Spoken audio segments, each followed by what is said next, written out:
Okay, this is my Tracker 1/16 Desert Buggy review. You may notice something a little bit different about this, which is what attracted me to it. It's got an FPV camera on top of it, which you can connect via Wi-Fi to your phone. So you can clip this on the top of the transmitter that comes with it and steer it purely from looking at the viewfinder, so you can steer it around the corner out of eyesight. So I'm going to test that later on in this video. Now normally, I do an unboxing review of the car, showing you exactly what you get for your money, and I do a separate runtime test. But I thought I'd try things a bit different this time, so I'm going to do the unboxing preview, just what we get for our money, in just 1 second, and then after that I'm going to do a runtime video.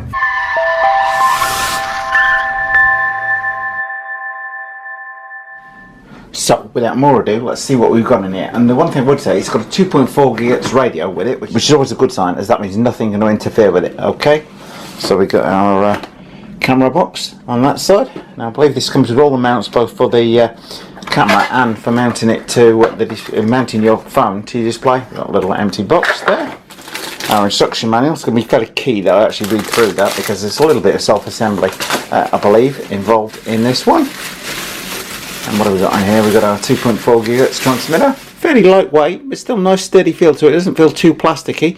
Throttle, brake, steering on there, transmitter on the top, simple on off switch. We've got no adjustment at all for steering trim or throttle trim on there. It's my only observation, but then this is a fairly cheap price point. Okay, to power the transmitter up, you do need 3 AA batteries, which simply slide underneath there. It's very well packed, I would say. And it's obviously a little safety tag on there, so just going to get the car out the box. I'm wondering where the charger is. The charger is undoubtedly on the back of this bag. So we've got a USB charger included on there, screwdriver and spare body clips, which is always a good sign to my mind. Anyway, going to open that instruction and I have a quick read through it. So what do we get for our money with the Tracker 1/16 Desert Buggy? Well, we don't just get the buggy itself, which by the way is 2-wheel drive. They refer to this as a drift spec buggy. Now looking at these tyres, I can well see that being the case. So I might give this a run indoors first of all. So fingers crossed we get a good bit of drifting action on with that, but we shall see how much power it's got. Speaking of power, USB battery charger included. This is becoming more and more common on these smaller cars. USB chargers is the same worldwide. So wherever you buy this in the world, you're going to be able to find somewhere to plug it in and charge it. Now the interesting thing that intrigued me about this car is the Wi-Fi camera it comes with. Wi-Fi FPV, you can use it with Android or iPhone on air. So I shall get that up and running with my iPhone. The one thing about this I did notice, the camera is completely separate from the car. You will notice there, you can set this camera up with any RC car. So whilst you can buy this to try it out on, that means I can control any of my vehicles via FPV, although there might be a bit of time lag on Wi-Fi, using this camera setup. Okay, so let's get the box open here. I believe it comes with not just with the camera mount, but it also comes with the phone mount to mount your phone onto the transmitter on there. Let's check we've got nothing. Oh, we've got instructions for the camera itself, and a fairly comprehensive instruction manual, which I'm going to need to take a second to read through. But what have we got in here? We've got mounting kit for the camera there, the camera itself. Okay, well, starting around at the back, I mean, they say this is hobby grade online and we have got suspension on here, but this is not a high level of suspension travel on it at all. I get a feeling this is very much going to be suited to indoors or blacktop. But if it's a drift car, as it says a drift spec on there, although it looks like a desert buggy, the body is maybe a little bit shiny for my tastes, but it's kind of semi-scale with the lights on there and everything. A little rear wing on there. Anyway, let's get those body clips undone, see what's under the skin. Now I have no idea what to expect at all from this. Okay, now everything is kind of as I would have maybe anticipated, very much built in, much like an S916 or an S912. We got, as I said, it's fully independent suspension all round, but you ain't got a lot of movement in there. And I think, is that a solid rear axle? Yeah, that's a solid rear axle on there, which could be a good sign that it might drift quite well, depending on how much power we get out of the thing. I'm guessing our battery compartment and battery is stored underneath. I'm guessing we've got our servo in the front here, combined servo and ESC. Front, we've got independent suspension on the front there. A little bit more give on the front than on the back, so that's going to take the odd bump, comedy style, the wheels point in when it goes over a bump, which is not too bad for one thing. That's not going to kick out to one side or anything like that. Okay, look at the underside of the Tracker Desert Buggy. We've got a on-off switch here. There is a manual steering trim on here, which gives you limited functionality, but you'll give you some adjustment on there. Our battery is located in here. The value in the Tracker Desert Buggy here is not just in the car itself, but more to my mind is in this FPV camera, which you're going to be able to use pretty much with any vehicle. It does come with 3 separate mounting pads on there. I can tell you straight away, guys, from first looking at this, it ain't going to be waterproof. You are going to have to be careful with what you drive that through. Exposed electrics there. Anyway, the charger plugs in the back off here, so I'm going to plug that in, take that upstairs, get it on charge. Before I dash off and do that, to affix that camera mount base on there, you simply slide that in until that clicks on, and that's ready to use to mount with one of those little foam stickers to the top of whatever car you choose to affix. Charging had me a little bit baffled until I read the instructions, as you should always do, as it says when the camera is fully charged the light will come on. So it is off when charging, charges in about 50 minutes, and then the light comes on when it's charged. 50 minutes charge, you actually get 20 minutes of continuous operation with the camera, which is not bad to my mind. What is nice, it's very easy for the setup. You can scan the little QR codes in for your relevant Android, Google Play or iOS system in order to download the relevant app. So I'm going to do that right now. Okay, I'm just going to hold that over, and straight away that's detected the app pretty much instantaneously there. So, can I click get?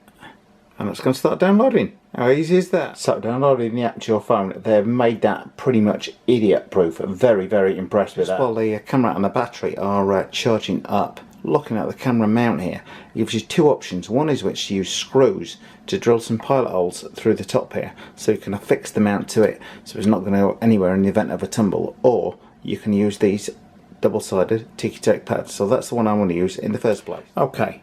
Moving on, to install that mobile phone mount to the top of your transmitter, you're going to need to take those 2 halves of the phone holder, fasten them on there and put a screw through. So that's what I'm going to do right now. And it comes complete with the screws and a screwdriver for you to do just that. Okay, well with that on mounted on the top of the transmitter, he says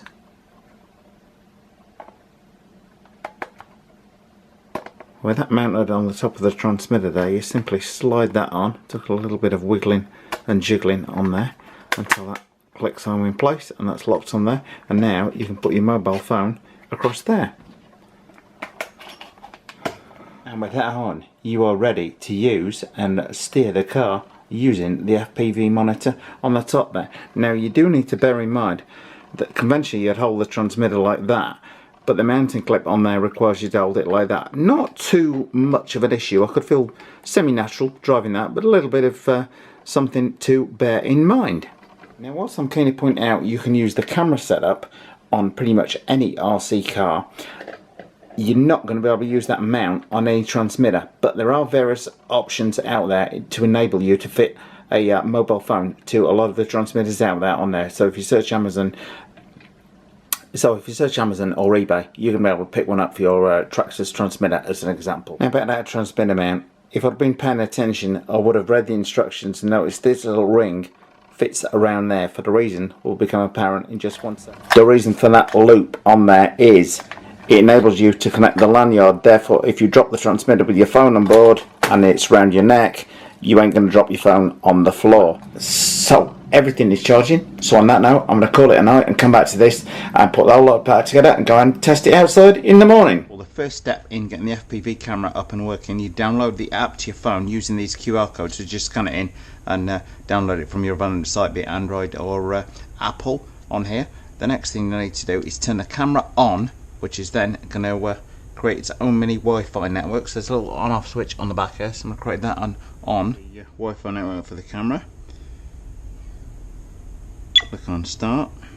Oh, and there we go, instant connection on there, because that is me moving it around in the workshop. Super sharp picture from the camera on there. Well, the whole point of this car is to control it with the FPV. So give it a bit of throttle. There we go, we're moving forward. Oh, now the steering on there.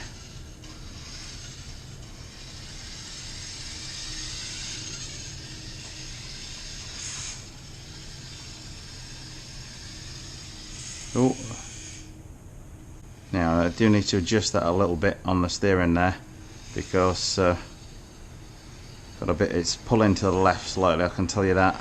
As I move forward, you can see it's wanting to turn to the left, so I definitely need to adjust that underneath. But would be better indoors, I have a feeling. Picture quality is not bad at all.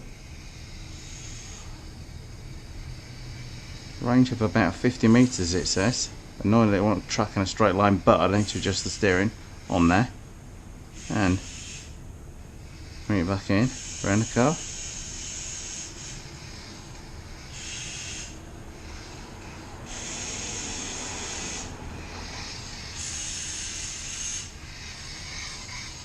And there we are, my first journey in FPV. The car is fully functional as well, and you can set it to take pictures or to even record video directly from your phone. There's a dial under here that you manually move it over a couple of clicks, so let's see if that's any better.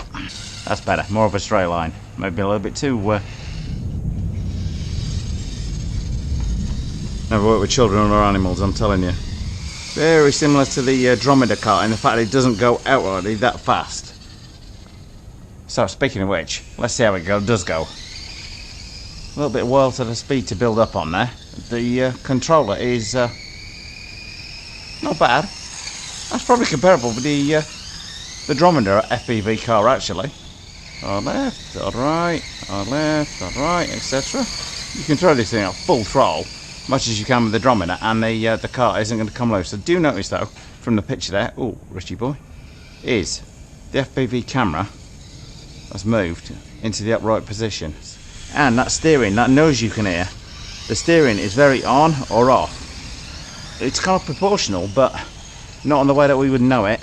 Yeah, it's certainly something nice and zippy. I wouldn't say it is quite up there with being hobby grade, but the fact that you can then transfer that FPV system to any car, I'm already got a few thoughts in mind for it.